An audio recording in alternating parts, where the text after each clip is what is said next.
Yo, what's up guys? Welcome back to another video. Today, we've got something super special. I'm going to break down how to tune your cars for drifting in CarX Street. Whether you're new to drifting or just tired of copying other players' tunes, this video is for you. By the end of this, you'll be able to tune any car for drifting from scratch, no more copying setups. And hey, before we get started, if you're looking for CarX Street accounts with unlimited money, gold, and premium cars, I've got some great deals available. Just DM me on Discord, link is in the description. Trust me, you won't want to miss these offers. Alright, let's dive right into it, starting with the engine. So, we all know that you can swap engines in CarX Street, but when should you actually swap them? I get this question a lot. For this video, I've grabbed a Class 1 car and fully tuned it for drifting. Now, as you can see, it drifts well in the lower gears, but once the speed increases, the car struggles to maintain the drift. The issue here is torque. If you check the engine section, you'll notice that the torque in the low, medium, and high ranges is below 500. For effective drifting in CarX Street, you need more torque. This is where engine swaps come into play. For Class 1 cars, you almost always need an engine swap for better numbers. For Class 2 cars, it depends on your preferences and the car's performance, but for Class 3 cars, you don't really need to swap engines. I recommend either the V6 or V8 engine, both are solid choices, but for this video, I'm going with the V8.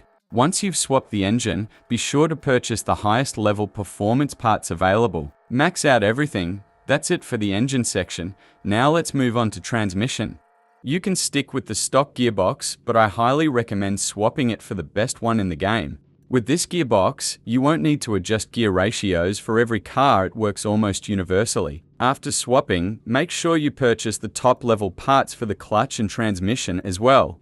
Now we have a differential here. See, after I buy the ultimate differential and going for upgrade, there is no option for adjusting differential. It has, but at lock, so you will need to buy racing part for differential to unlock more adjustment for it. Now why I am saying not to buy extreme part is drifting requires differential. And if we have this thing locked, then we can't adjust this part. So you need the racing part for it. Next up, let's talk about gear ratios. The basic concept is this: the lower you set the gear ratios, the longer each gear will last. For drifting, you can use my settings as a baseline and apply them to almost any car. This is where swapping the transmission becomes really beneficial. By upgrading to the best transmission, you can apply the same gear ratio settings across all your cars, making tuning a lot simpler and more efficient. Now moving on to the differential part. Here you need to stay on 80. But if you feel your car more hard to drift, means its tires aren't spinning good, so you can put it a little higher. That is the main part of drifting. If you have an enabled differential, then your car can't drift. So I am adding an extra example at the last so you can understand it better. But for now, these numbers should be between 80 to 100.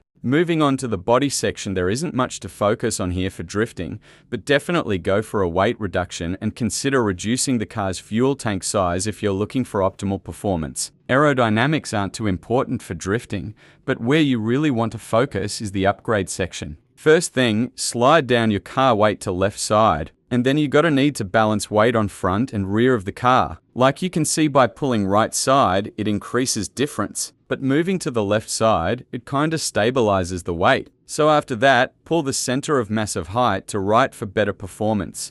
Now, let's move on to the suspension section. First, make sure to purchase all the ultimate parts and head to the upgrade area where you'll find a range of adjustable settings. You can tweak these settings based on your preferences, but be careful not to set them too high or too low, as it can affect both the appearance and performance of your car, particularly the tires.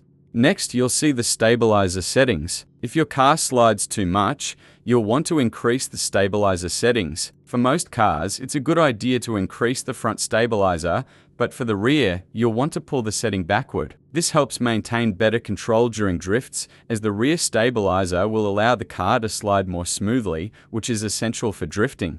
Adjust the camber angle so the tires are aligned properly, and keep the caster angle between 8-10. I personally keep mine at 9. Now, if your car spins in a full 360 degree turn without you meaning to, it's likely due to the Ackerman angle. Lower the Ackerman angle to prevent that. As for the steering angle, just max it out. Now moving to the tires section. Well, now you will need to select tires that fit well for your car. like not too large nor small. So choose from 19 to 20 inch. After this, you gotta decrease your tire pressure for better sliding. Now, let me introduce you to an interesting feature in CarX. Have you ever felt like your car is drifting either too fast or too slow? This can actually be controlled by adjusting the tire options. If you're aiming for a balanced drift, selecting the Street Plus tires works well. However, if you find your car is drifting too quickly and you want to slow it down, you can switch to the standard street tires. This adjustment helps to fine-tune your drift speed and gives you more control over the car's handling.